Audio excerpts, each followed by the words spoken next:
আপনার অসুবিধা হবে না তো? তোমরা যাও। ঠিক আছে স্যার। তুমি আমাদেরকে কেন ছেড়ে গেলে বাবা? আমি তোমাকে অনেক মিস করছি। আমার খুব কষ্ট হয় তোমার জন্য। কোথায় আছো বাবা? ফিরে এসো না। তুমি পারবে না, আমাকে দাও। বকো না তো, যাও গিয়ে রেস্ট করো। তুমি কি রান্না জানো বলো তো? আমি না জানলেও এই ফোনটা তো জানে। আমি 5 মিনিটে খাবার বানিয়ে নিয়ে আসছি। বাবা, খাবার গুগল থেকে ডাউনলোড করবে নাকি? বকো না তো। এরপর একটুখানি নুন। কি হলো? আরে বুদ্ধু, এটা চিনি। হ্যাঁ হ্যাঁ। তো এত হাসির কি আছে?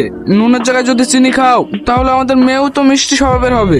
কে বলেছে আমাদের মেয়ে হবে? ছেলেও তো হতে পারে। জি না ম্যাডাম, আমাদের মেয়েই হবে। আর মেয়েটা আপনার মতন কিউট হবে। তাই নাকি? কি ব্যাপার, এত আর্জেন্ট ডাকলে? কোনো এভিডেন্স পেয়েছো নাকি? হ্যাঁ ম্যাডাম, অনেক বড় কিছু পেয়েছি। এইবার ঠিক আছে। বডিটা ধরো।